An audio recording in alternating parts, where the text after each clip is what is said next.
Good afternoon and welcome to a Crafternoon with the Lebanon Senior Center. Today we are going to be doing a faux watercolor technique that includes flower pounding. Like, what the heck is flower pounding? Watercolor is painting. Well, you're not going to use a paintbrush today. You're going to be using a hammer. And you're going to be using actual flowers, okay? So yes, you get to get a little stress out of your system, maybe a little aggravation by taking it out on some poor innocent flowers, but it's okay. You will have them memorialized in your project for all time, or at least until you get rid of the project. So you will need some paper. We recommend like a mixed media or a watercolor paper that's a little bit more substantial in weight. We are using a 98-pound mixed media paper. I don't recommend using a computer paper, so not a printer paper or a cardstock.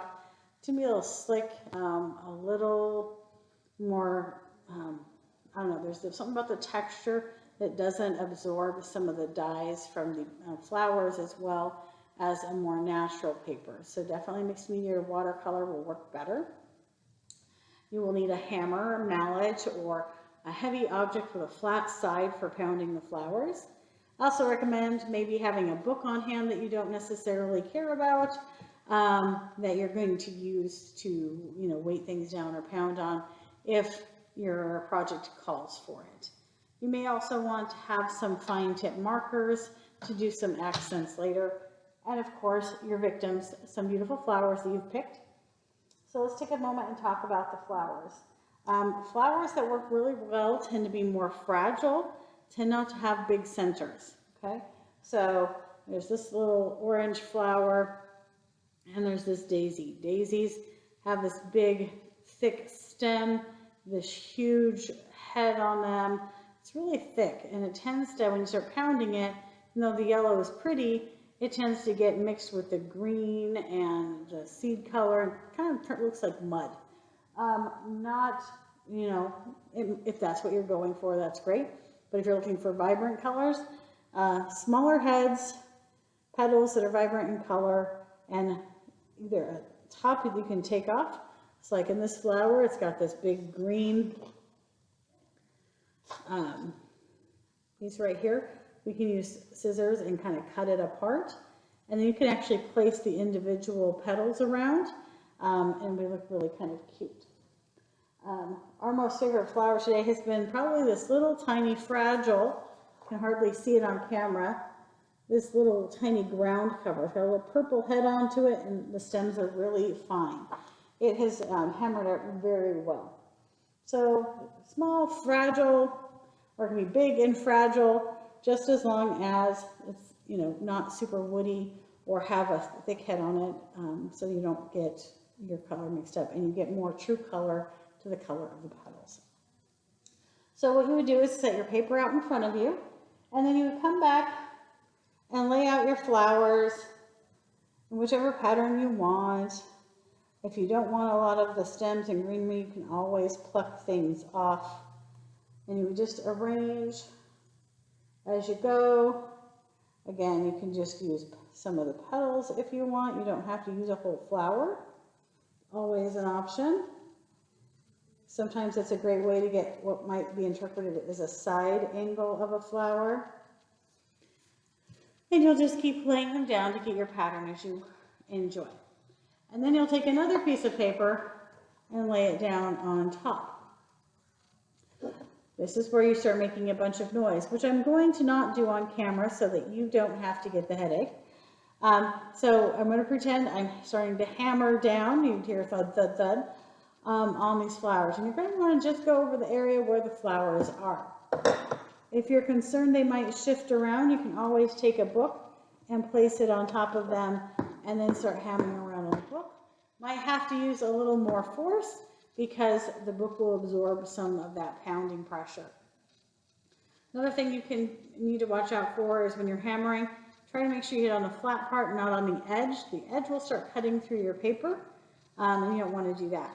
You can also hit on the broader flat side of the hammer. You just might want to come to the edge of the table so you're not banging your knuckles on your table surface.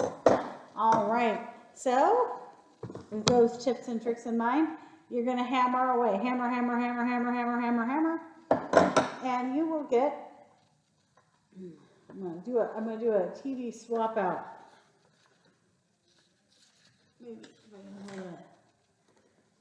You get things that look like this. It's kind of a little blob of a flower. Sometimes they're a bit more defined. This is what that ground cover looks like. Sometimes you get ones that are very well defined and look very nice. So pansies work very well too. But what you can do after you get your flowers pounded out, you can always, as I suggested, come back with a pen, or you can even come back with actual watercolors and do some little doodling on it. You can add stems, add some leaves, accentuate where a seed head might be, or just all kinds of things, just to, you know, maybe define some leaf patterns, make it a little whimsical. There you go. It's like reverse coloring. First the color's there, then you add the lines. Kind of a fun way to think about it.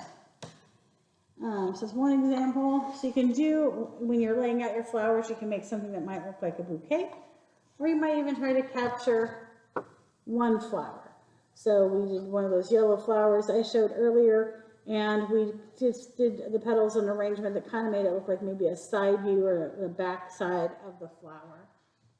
Blowing in the wind. So those are some of the ideas you can do. Again, just accenting with a little pen after a little flower pounding. It can be fun little gift tag to add to something, or, you know, cut out your design and stick it to the front of a card.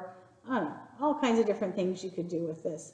Flower pounding is like a fast process to pressing flowers. Pressing flowers, of course, you add pressure to flowers, and over a longer period of time, the dyes from the flower are transferred to paper.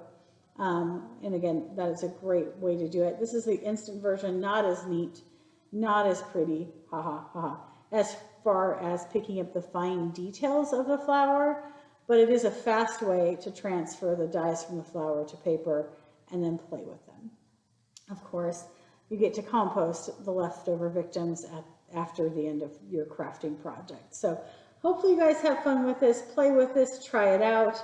A lot of different ways you can take with it to be a little artistic, enjoy flowers as they start to peak during our summer here in Oregon. All right, everybody, go be creative. We love you. From the Lebanon Senior Center, have a great afternoon.